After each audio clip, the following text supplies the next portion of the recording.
Welcome students, हम अपनी numerical problem को कंटिन्यू कर रहे हैं। लास्ट वीडियो में 1.5 तक एनसीईआरटी की फर्स्ट एक्सरसाइज कर चुके थे। अब 1.6 पर हम बात कर रहे हैं। ठीक है,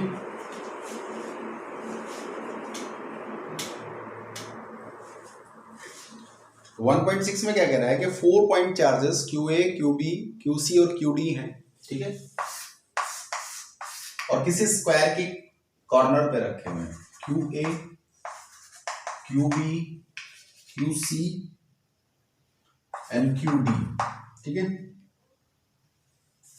QC एंड QD वैल्यूज हैं आपकी 2 microcoulomb, 2 microcoulomb, sorry -5 microcoulomb, 2 microcoulomb, ठीक है, और -5 microcoulomb are located the corner of the square ABCD side 10 centimetre. 10 centimetre side का है। ठीक है, और what is the force on the charge 1 micro place at the centre of the square. अगर इसके सेंटर पर 1 माइक्रोकूलम का चार्ज रख दें तो उसके सेंटर पर फोर्स बतानी है ऊपर। तो सिमेट्री का कंसेप्ट हम बता चुके थे कि भाई ये सिमेट्री है। देखो उस तरफ जो आइडेंटिकल है, इस तरफ भी आइडेंटिकल, दोनों तरफ एक तरह की मिरर इमेज बन रही है इसकी। ठीक है, तो ऐसे में ड्यू टू सिमेट्री F क्या होगा, 0 होगा। फोर्स के सेंटर पर 0 होगा। और वैसे भी आप वेक्टर की फॉर्म से भी निकाल सकते हैं। ये इसको रिपल्शन देगा इधर, ये इसको देगा रिपल्शन इधर, क्योंकि ये साइड इक्वल। मैग्नीट्यूड अगर आप पेयर का देखें 1 माइक्रो 2 माइक्रोकूलम, तो F क्या होता है K Q1 Q2 upon R square. तो जब डिस्टेंस सेम है और चार्ज का पेयर सेम है तो डेफिनेट बात है ये कैंसिल आउट करेंगे। इसी तरीके से ये इसको क्या करेगा, अट्रैक्ट करेगा, ये उस तरफ अट्रैक्ट करेगा, दोनों अपोजिट डायरेक्शन में, ये 0 हो जाएगा। चलिए नेक्स्ट क्वेश्चन पे आते हैं। 1.7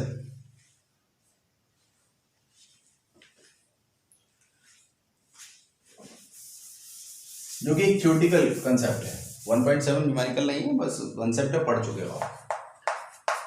1.7 में क्या कह रहा है, electrostatic field line the continuous curve that is a field line can not be sudden break. और सडन ब्रेक नहीं होते। सिंपल सी बात है, देखिए किसी भी चार्ज के अराउंड अगर कहीं पर भी कोई टेस्टिंग चार्ज रखा जाए तो वो क्या करता है, फोर्स एक्सपीरियंस करता है। जब हर पॉइंट पे वो फोर्स एक्सपीरियंस कर रहा है, इसका मतलब क्या है, हर जगह फोर्स एग्जिस्ट कर रही है।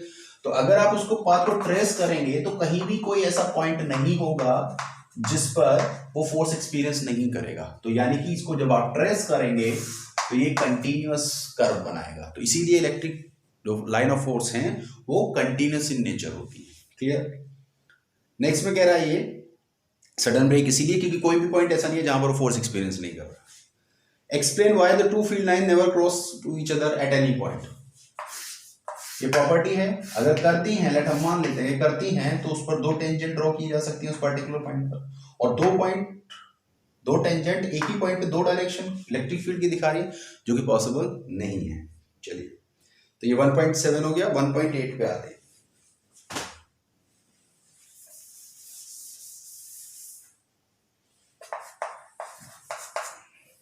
ठीक है, 1.8 क्या कह रहा है, 2 पॉइंट चार्जेस QA और QB हैं और 3 माइक्रोकूलम के, एक प्लस का एक माइनस का है, और 20 सेंटीमीटर अपार्ट है। 3 माइक्रोकूलम -3 माइक्रोकूलम, ठीक है, रखे हुए एक दूसरे से। कितने सेंटीमीटर, 20 सेंटीमीटर। क्लियर। कह रहा है कि और वैक्यूम है, what is the electric field at the point mid of the line joining of the 2 charges. यानी कि इसके बीच में मिड पॉइंट है, तो वो पूछ रहा है कि इस पे इलेक्ट्रिक फील्ड क्या होगा। देखिए इलेक्ट्रिक फील्ड क्या होगा, इलेक्ट्रिक फील्ड के लिए आप क्या कर रहे हैं, आप यहाँ पर कोई testing charge, unit testing charge use करते हैं, तो इलेक्ट्रिक फील्ड क्या होगा, E। इसके रेस्पेक्टिवली ये इसको इधर रिपल्शन देगा, इस चार्ज को, और ये चार्ज क्या करेगा, इसको अपनी तरफ अट्रैक्ट करेगा। यानी कि इसके रेस्पेक्टिवली जो इलेक्ट्रिक फील्ड E1 है उसकी डायरेक्शन भी यही, और जो इसकी वजह से इलेक्ट्रिक फील्ड है उसकी डायरेक्शन भी E2 हुई। तो अगर हम वेक्टर वाइज देखें तो E इज क्या हो जाएगा, E इज इक्वल टू हो जाएगा E1 प्लस E2। दोनों की डायरेक्शन सेम है, मैग्नीट्यूड भी सेम है। क्यों सेम है, देखिए E is equal to K Q upon R square. तो चार्ज अगर आप देखें तो क्या है 3 माइक्रोकूलम, 3 माइक्रोकूलम। डिस्टेंस क्या है r/2,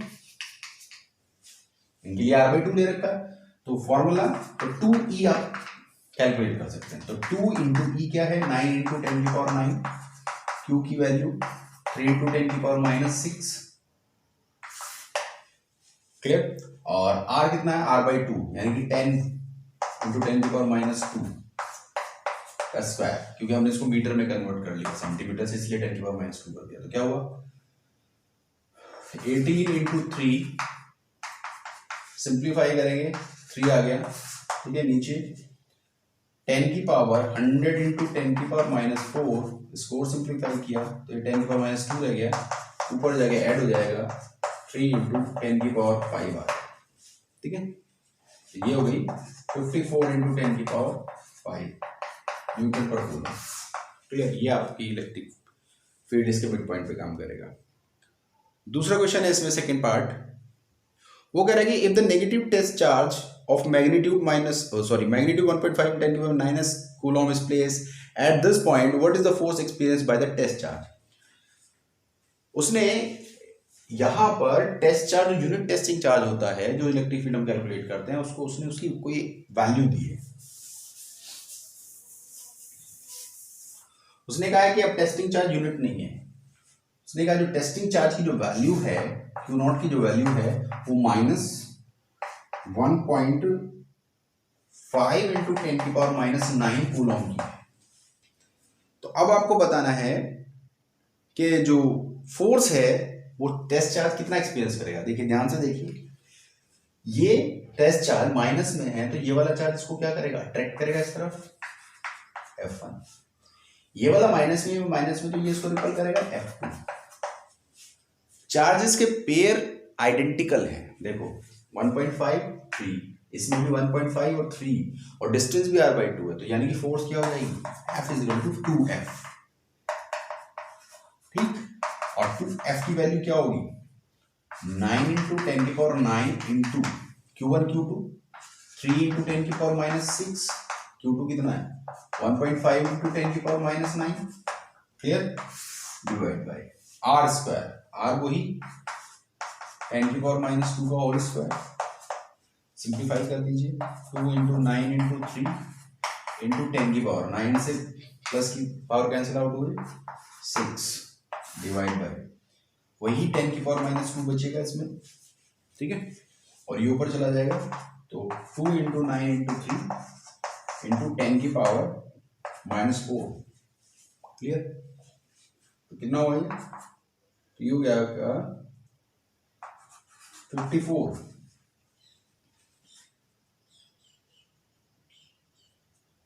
ठीक है, इंटू 10⁻⁴ न्यूटन, क्लियर हो गई बात।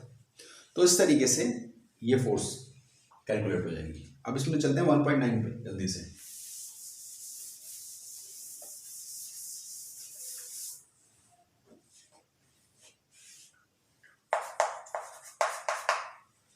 क्या कह रहा है, अ सिस्टम हैज 2 चार्जेस, एक सिस्टम जो है वो 2 चार्जेस रख रहा है QA एंड QB। तो QA की वैल्यू है वो है 2.5 इंटू 10 की पावर -7 कूलम। QB की जो वैल्यू है वो है -2.5 इंटू 10 की पावर -7 कूलम, ठीक है। उनके लोकेटिंग पॉइंट दे रखे हैं, लोकेटिंग पॉइंट है A 0 0 -15, B पॉइंट है 0 0 +15, ठीक है। और respectively what are the total charge and the electric dipole moment of the system, what are the total charge and the electric dipole moment of the system. एक तो total charge पूछा उसने system का, तो देखिए टोटल चार्ज क्या होगा, ये ऐसे समझो, ये ऐसे रखा तो +15 यहां मान लिया, -15 यहां मान लिया, एक्स एक्सिस पे मान लिया। ये एक डाइपोल है, इसका कितना है -2.5 इंटू 10 की पावर -7 और ये है -2.5 इंटू 10 की पावर -7, क्लियर। तो एक प्लस एक माइनस अमाउंट में सेम है, तो डाइपोल बन रहा है। और डाइपोल पे नेट चार्ज क्या होता है, net charge at dipole is zero. तो नेट चार्ज क्या हो गया इसका, जीरो। ठीक है, दूसरा कह रहा है डाइपोल मोमेंट। तो डाइपोल मोमेंट होता है P इक्वल टू 2QL। अब 2L डिस्टेंस है तो P इक्वल टू Q की वैल्यू कितनी है, 2.5 इंटू 10 की पावर -7। 2L कितना है देखिए, 15 इधर हो गया, 15 इधर हो गया। ठीक है, तो कितना हो गया 30। और ये किस में दे रखा है, सेंटीमीटर में। तो 30 इंटू 10 की पावर -2 मीटर। P की वैल्यू आ गई 2.5 इंटू 10 की पावर -7 इंटू 3 इंटू 10 की पावर -1। क्लियर। तो और सिंप्लीफाई करेंगे, 75 इंटू 10 की power -8 newton coulomb, sorry coulomb metre. बात समझ में आ गई। तो ये आपका डाइपोल मोमेंट आ गया। चलिए आते हैं नेक्स्ट क्वेश्चन पे। 1.10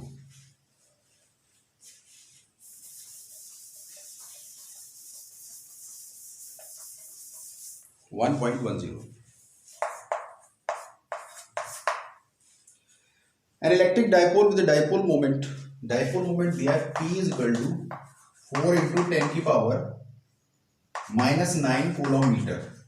ठीक है, is aligned at 30 degree with the direction of uniform electric field of magnitude E 5 into 10 की पावर 4 न्यूटन पर coulomb. Calculate magnet of the torque acting on the dipole. Simple सी बात है, टॉर्क उसने पूछा है तो PE साइन थीटा। ठीक है, तो क्योंकि डाइपोल के और इलेक्ट्रिक फील्ड के बीच में एंगल दिया है उसने डायरेक्ट फील्ड, तो P की वैल्यू कितनी है 4 इंटू 10 की पावर -9, E की वैल्यू 5 इंटू 10 की पावर 4। ठीक है, एंगल के पास अब एक बार ध्यान से देख लीजिए, इलेक्ट्रिक अलाइन ये दे रखा है, align 30 degree with the direction of the uniform electric field of magnitude. तो डाइपोल इलेक्ट्रिक डाइपोल मोमेंट, तो इलेक्ट्रिक डाइपोल मोमेंट यानी P है, तो डायरेक्ट वैल्यू दे रखी है, तो दैट इज sin 30। तो 4 इंटू 5 इंटू 10 की पावर -5 इंटू 1/2। ठीक है, तो 2 इंटू 5 इंटू 10 की पावर -5। तो ये कितना हुआ 10 इंटू 10 की पावर -5। तो अब इसका टॉर्क क्या है, न्यूटन मीटर। तो ये इसका आपका इतनी फोर्स इतना टॉर्क वो एक्सपीरियंस करेगा। 10 की पावर -4 भी कर देंगे आप इसको। ठीक है, चलिए 1.10 नेक्स्ट प्रॉब्लम है 1.10 जल्दी से। और लास्ट प्रॉब्लम है ये 1.10 जो फिलहाल हम इस वीडियो में डिस्कस करेंगे, फिर आगे कंटिन्यू करेंगे। 1.11 क्या रहा है, polythene piece rub with the hole in a wound to have a negative charge 3 into 10 की पावर -7। ये कह रहा है कि पॉलीथीन है और उसको वूल के साथ, ये पॉलीथीन है आपकी, पॉलीथीन है और वूल के साथ ये दूसरा वूल है,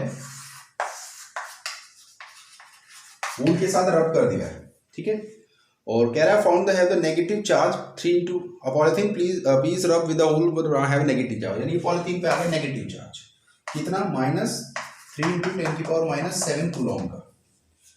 ठीक है, तो कह रहा है estimate the number of electron transfer from which to which if there is transfer mass from polythene. वो कह रहा है कि किस से किस पे इलेक्ट्रॉन ट्रांसफर है। सिंपल सी बात है, जब इसने इस पे रब किया है तो यहां पर नेगेटिव चार्ज है, इसका मतलब क्या हुआ, इस पे इतना ही पॉजिटिव चार्ज आ जाएगा, कितना +3 इंटू 10 की पावर -7 कूलॉम।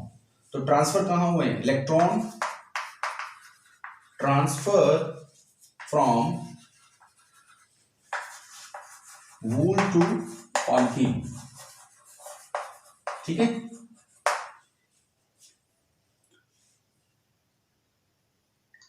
और क्या पूछा है इसमें, estimate the number of electron transfer. अब इलेक्ट्रॉन का नंबर ऑफ ट्रांसफर निकालने दो, Q equal to NE, E equal to Q, charge कितना ट्रांसफर हुआ 3 इंटू 10 की पावर -7, 1.6 इंटू 10 की पावर -19।